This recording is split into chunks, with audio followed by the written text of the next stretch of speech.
ಹೊತ್ತಲ್ಲೇ ಗರಿಗೆದರಿದ ಚಟುವಟಿಕೆ. ರಾಹುಲ್ ಗಾಂಧಿ ಭೇಟಿಗೂ ಮುನ್ನ ಪರಂ ಮತ್ತು ಡಿಕೆ ಶಿವಕುಮಾರ್ ಚರ್ಚೆಯನ್ನ ಮಾಡಿದ್ದಾರೆ. ಗೃಹ ಸಚಿವ ಜೊತೆ ಡಿಕೆ ಶಿವಕುಮಾರ್ ಚರ್ಚೆ. ರಾಹುಲ್ ಎಂಟ್ರಿ ಹೊತ್ತಲ್ಲೇ ಗರಿಗೆದರಿದ ಚಟುವಟಿಕೆಗಳು. ರಾಹುಲ್ ಗಾಂಧಿ ಭೇಟಿಗೂ ಮುನ್ನ ಪರಂ ಡಿಕೆ ಚರ್ಚೆ. ಗೃಹ ಸಚಿವ ಜೊತೆ ಡಿಕೆ ಶಿವಕುಮಾರ್ ಮಾತುಕತೆಯನ್ನ ನಡೆಸಿದ್ದಾರೆ. ಕೆಲವೇ ಹೊತ್ತಲ್ಲಿ ಮೈಸೂರಿಗೆ ಸಿಎಂ ಡಿಸಿಎಂ ಪ್ರಯಾಣವನ್ನ ಮಾಡ್ತಾರೆ. ಡಿಕೆ ಶಿವಕುಮಾರ್ ಮೈಸೂರು ಭೇಟಿಗೂ ಮುನ್ನ ಪರಂ ಜೊತೆಗೆ ಚರ್ಚೆ. ಇದೀಗ ರಾಹುಲ್ ಗಾಂಧಿ ಏನು ರಾಜ್ಯಕ್ಕೆ ಎಂಟ್ರಿಯನ್ನ ಕೊಡ್ತಾ ಇದ್ದಾರೆ. ಹೀಗಾಗಿ ಎಲ್ಲಾ ನಾಯಕರು ಆಕ್ಟಿವ್ ಆಗಿರುವಂತದ್ದು, ಅಂದ್ರೆ ಚರ್ಚೆಗೆ ಮುಂದಾಗಿದ್ದಾರೆ. ಪರಮೇಶ್ವರ್ ಹಾಗೂ ಡಿಕೆ ಶಿವಕುಮಾರ್ ಅವರ ಮಾತುಕತೆಯನ್ನು ಸಹಿತ ನಡೆಯಿತು.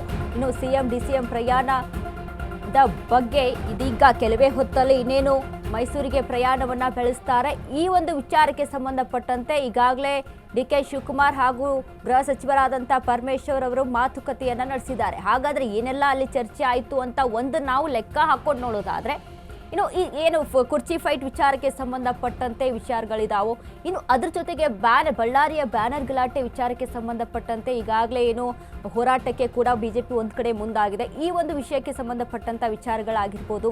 ಇನ್ನು ಅದ್ರ ಜೊತೆಗೆ ಎಲ್ಲ ಕೂಡ ಮುನ್ನೆಲೆಗೆ ಇರೋದಂತ ಅಂದ್ರೆ ಅಲ್ಲಿ ಕುರ್ಚಿ ಫೈಟ್, ಕುರ್ಚಿ ಕದನದ ವಿಚಾರ ಬಗ್ಗೆ ಅಲ್ಲಿ ಚರ್ಚೆ ಆಗೇ ಆಗುತ್ತೆ ಅನ್ನುವಂಥದ್ದು ಒಂದಿಷ್ಟು ಮಾಹಿತಿಗಳಿದಾವೆ. ಇನ್ನು ಅದಕ್ಕೆ ಗೃಹ ಸಚಿವ ಹಾಗೂ ಡಿಕೆ ಶಿವಕುಮಾರ್ ಈ ಬಗ್ಗೆ ಒಂದು ಚರ್ಚೆಯನ್ನ ಮಾಡಿದ್ರ ಹಾಗಾದ್ರೆ ಅಂತ ನೋಡೋದಾದ್ರೆ ಎಸ್, ಅಫ್ಕೋರ್ಸ್ ಮಾಡಿರ್ತಾರೆ. ಯಾಕಂದ್ರೆ ಈಗ ಸದ್ಯಕ್ಕೆ ಕುರ್ಚಿಯ ವಿಚಾರಕ್ಕೆ ಸಂಬಂಧಪಟ್ಟಂತೆ ದಲಿತ ನಾಯಕ ಆಗಬೇಕು, ದಲಿತ ಕಾರ್ಡ್ ಕೂಡ ಪ್ಲೇ ಆಗಕ್ಕೆ ಅಲ್ಲಿ ಶುರುವಾಗುತ್ತೆ. ಇನ್ನು ಒಂದ್ ವೇಳೆ ಸಿಎಂ ಆಗಿ ಏನೋ ಇವರು ಯಾರು ಡಿಸಿಎಂ ಡಿಕೆ ಶಿವಕುಮಾರ್ ಸಿಎಂ ಆಗಿ ಅಲ್ಲಿ ಮುಂದುವರೆದ್ರೆ, ಇನ್ನು ಅಲ್ಲಿ ಕೆಪಿಸಿಸಿ ಸ್ಥಾನ ಆಗಿರ್ಬೋದು ಅಥವಾ ಇನ್ನಿತರ ಒಂದು ಉಸ್ತುವಾರಿ ವಿಚಾರಕ್ಕೆ ಸಂಬಂಧಪಟ್ಟಂತೆ ಪರಮೇಶ್ವರ್ ಹೆಸರು ಕೂಡ ಮುನ್ನೆಲೆಗೆ ಬರುತ್ತಾ. ಯಾಕಂದ್ರೆ ಈಗಾಗಲೇ ಸಿದ್ದರಾಮಯ್ಯ ಸಹಿತ ಪರಮೇಶ್ವರ್ ಪರ ಬ್ಯಾಟಿಂಗ್ ಅನ್ನ ಮಾಡಿರುವಂಥದ್ದು. ಇದೆಲ್ಲವನ್ನ ಮುನ್ನೆಲೆಗೆ ಇಟ್ಕೊಂಡು ಇದೀಗ ಮಾತುಕತೆಯನ್ನ ನಡೆಸಿರ್ಬೋದು ಅನ್ನುವಂಥದ್ದು ಒಂದು ಲೆಕ್ಕ.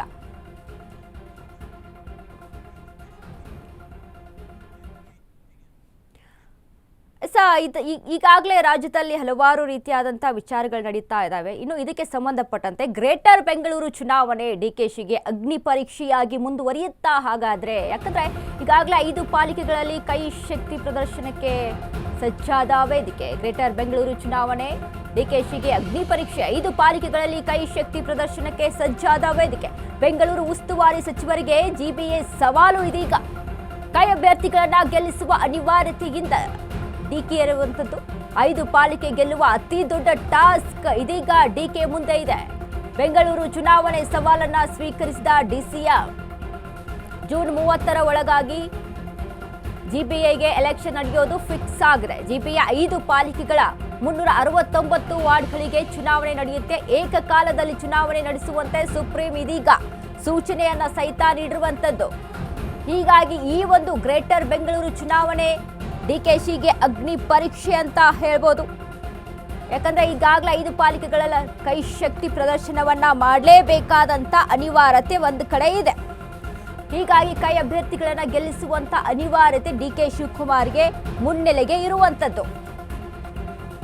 5 ಪಾಲಿಕೆಯ ಗೆಲ್ಲುವ ಅತಿ ಒಂದು ಸವಾಲನ್ನ ಒಡ್ಡಿರುವಂಥದ್ದು. ಬೆಂಗಳೂರು ಚುನಾವಣೆ ಸವಾಲನ್ನ ಡಿಕೆ ಶಿವಕುಮಾರ್ ಸ್ವೀಕರಿಸಿದ್ರ ಅಂತ ಅಂದ್ರೆ ಸ್ವೀಕರಿಸಲೇಬೇಕು.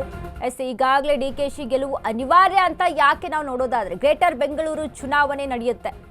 ಸೊ ಇದರಲ್ಲಿ 5 ಪಾಲಿಕೆ ಪೈಕಿ ಕನಿಷ್ಠ 3ರಲ್ಲಿ ಗೆಲುವು ಅನಿವಾರ್ಯ ಆಗಿರುವಂಥದ್ದು ಇದೀಗ ಕಾಂಗ್ರೆಸ್ಗೆ. ಡಿಕೆ ಬಳಿಯೇ ಇದೆ ಬೆಂಗಳೂರು ಅಭಿವೃದ್ಧಿಯ ಖಾತೆ. ಹೀಗಾಗಿ ಎಲ್ಲರ ಚಿತ್ತ ಡಿಕೆ ಶಿವಕುಮಾರ್ ಅವರತ್ತ. ಒಂದು ರೀತಿಯಾಗಿ ಅಗ್ನಿ ಪರೀಕ್ಷೆ. ಹೈಕಮಾಂಡ್ ಕೂಡ ಡಿಕೆಗೆ ಕೊಟ್ಟಿದ್ದ ಗೆಲುವಿನ ಟಾಸ್ಕ್ ಇದೀಗ. ಇನ್ನು ಅದರಂತೆ ಬೆಂಗಳೂರಿನಲ್ಲಿ ಕಾಂಗ್ರೆಸ್ಗೆ ಸವಾಲು ಯಾವ ರೀತಿಯಾಗಿ 28 ಕ್ಷೇತ್ರಗಳಲ್ಲಿ 11ರಲ್ಲಷ್ಟೇ ಇದೀಗ ಕಾಂಗ್ರೆಸ್ ಗೆಲುವು. ಉಳಿದ 17 ಕ್ಷೇತ್ರಗಳಲ್ಲಿ ಬಿಜೆಪಿಯ ಹವಾ ಹೆಚ್ಚಾಗಿದೆ. ಹೀಗಾಗಿ 4 ಲೋಕ ಕ್ಷೇತ್ರಗಳಲ್ಲೂ ಕಮಲ ಪಾರುಪತ್ಯ. ಸಂದರ್ಭ ಹೀಗಿರುವಾಗ ಕೈ ಎಷ್ಟು ಗೆಲ್ಲಲು ಸಾಧ್ಯ? ಹಾಗಾದ್ರೆ ಇಲ್ಲಿ ಆಡಳಿತ ಪಕ್ಷದ ಪರ ವಾತಾವರಣ ಸಹಿತ ಇಲ್ಲ ಸದ್ಯಕ್ಕೆ ನೋಡೋದಾದ್ರೆ. ಇನ್ನು 28 ಕ್ಷೇತ್ರಗಳಲ್ಲಿ 11ರಲ್ಲಷ್ಟೇ ಗೆಲುವು ಅನ್ನುವಂಥ ಸಾಧ್ಯತೆ. 17 ಕ್ಷೇತ್ರಗಳಲ್ಲಿ ಬಿಜೆಪಿಯ ಹವಾನೆ ಹೆಚ್ಚಾಗಿದೆ.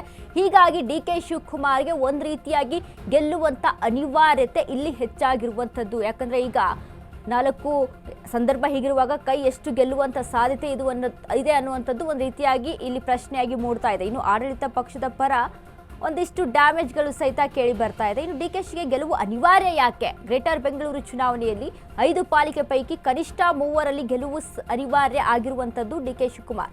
ಡಿಕೆ ಬಳಿಯೇ ಇದೇ ಬೆಂಗಳೂರಿನ ಅಭಿವೃದ್ಧಿ ಖಾತೆಗಳು. ಹೀಗಾಗಿ ಇವನ್ನೆಲ್ಲವನ್ನ ಕೂಡ ಗಮನದಲ್ಲಿ ಇಟ್ಕೊಂಡು ಈಗ ಡಿಕೆ ಶಿವಕುಮಾರ್ ಅವರತ್ತ ಎಲ್ಲರ ಚಿತ್ತ ಇದೆ ಅನ್ನುವಂಥದ್ದು ಕೇಳಿ ಬರ್ತಾ ಇದೆ.